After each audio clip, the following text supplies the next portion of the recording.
everybody. Welcome back to the Patio. I'm here today with my friend Aaron.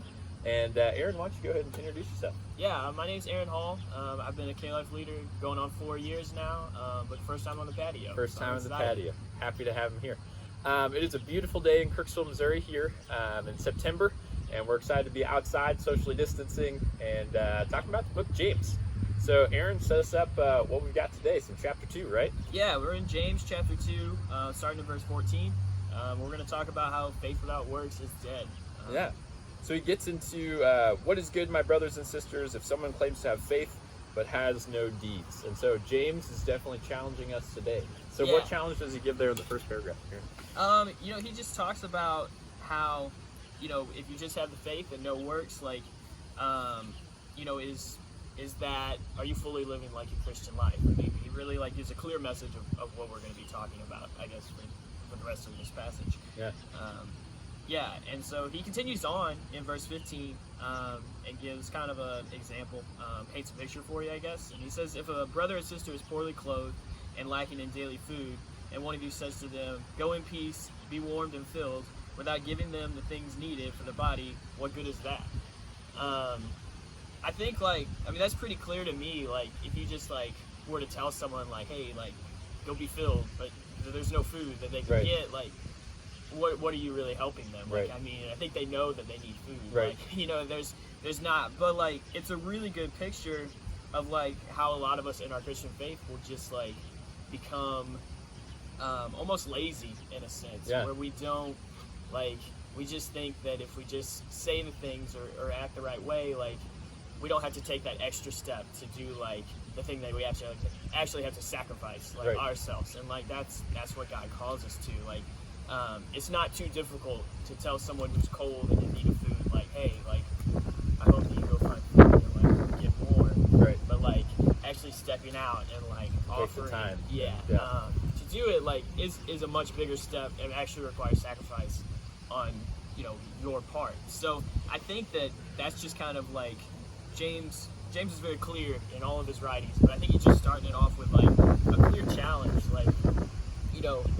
I tell you this, and you're of course what does that actually help? But then if you actually think about it, that's what we do a lot of times. We just think that's enough. Just pointing out or just recognizing that there is a problem is just enough to take and to give them on their journey. So Sure. yeah, That's good. It says at the end of that paragraph, in the same way, faith by itself, if not accompanied by action, is dead, which is what my translation said. And so I think, that really is a good, challenge. And if you think about the Good Samaritan, a lot of those teachers of the law that thought that they had faith, just kept on walking and you didn't take action. And so I think this is the kind of thing where we're sitting in church and we're given these good challenges and we're given these good calls to action by maybe a pastor or somebody that we're listening to on a podcast or whatever, and then we leave and we just kind of forget all of it and we just go back to what's comfortable. And so that's good. He goes on to point out about even the demons have to have faith, right, to believe that there is a God. And so that's kind of a funny thing to think of. And then he goes on to kind of draw out of the Old Testament. There in 21 talks about Abraham, right, who took his son Isaac to the altar, and then also Rahab, who hid the spies, in her house as the guys were coming to look for them. And so I think it's really interesting that, it's just these normal circumstances of are we going to be obedient? Are we going to listen to the word, or are we also going to do what it says? Kind of back to what he talks in chapter 1. So yeah, Aaron, closing thoughts as he finishes out the verse there at the end. Yeah, the ending verse, it's kind of heavy. It's kind of challenging, I guess. And so in the last verse of this passage in James 2, he says, for as the body apart from the spirit is dead, so also faith apart from works is dead. And I feel like this is one of the more scary verses in the Bible. Everyone brings up the one in Matthew where he kind of talks about people go to heaven and he never knew them. Sure. And that one's a scary verse to a lot of people. I think this one's scary too. And I think that what can be commonly confused in this passage is that James is promoting a work-based salvation. Sure. And that goes against all of Paul's letters, all the New Testament.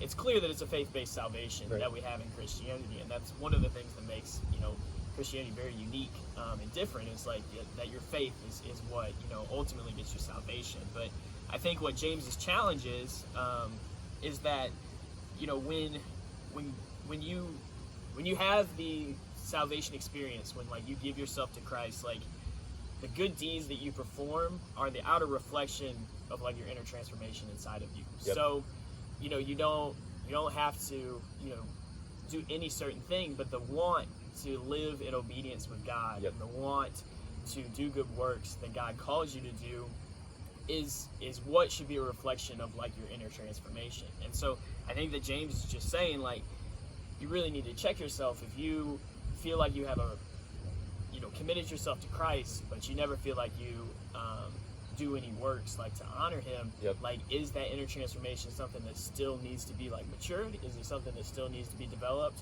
Or like, are you living in rebellion and like don't even really know it, which can be like a really scary thought. Yeah, I guess that's good, man. Well, yeah, and as Aaron and I were talking before, you know, we talk a lot of in Christianity about like producing fruit, you know, and the fruits of the Spirit. And John 15:5, I am the vine, you are the branch, and like this idea of growing. And I think as we're challenged to grow in our faith, we should be producing those good works just authentically. Yeah. Like, it shouldn't be something that every time we're supposed to help somebody or supposed to be there for somebody that it's like pulling teeth. But like, I think our heart starts to become that. Or like you said, if we are rebelling, like, then those are the times we really have to look inward, you know, to like, are we really invested in our relationship with Jesus? So that's good, man. Well, and I think there's a big difference. Like, I think a lot of people, like, my kind of inner personality is like, I really like to do stuff, like I like to work, but like there's also like a certain maturity that comes in your relationship, I guess, for you to know that the works you're doing are what God's calling you to do. And I think there's a big difference from just being a busy bee and just like doing all the works, but maybe not doing them as good as you can, right? Or just doing what God wants you. So a close like relationship of being in prayer and like just staying close to God, like he'll make it very clear what he wants you to do. And sometimes it's not what you want to do. Sometimes it is. Like, I mean, but like, and also like, not everyone's called to like, you know, go to India and be a missionary. Like, not everyone's called to like run a K-Life, but like, thankfully people are. But like, I feel like those are the popularized, like, these are the works of the, you know, of the church. But there's so many other things that like God calls each person to. Like, just because, you know, you're not called to ministry, like, or you're not called to do that, like, doesn't mean that you can't do something else. Like, God has something that he wants you to do. Like, it's just about you developing that close relationship to know for sure, like, that he's there. That's good, man. Cool. Well, we've enjoyed hanging out with you guys today. Aaron, any shout outs before we sign off here? No shout outs. No shout outs. It was an honor to be on the patio. Well, make sure to check this out this week, and Megan will be on again the next week as we're diving into the book of James. So thanks for hanging out with us today, guys, and have a good weekend.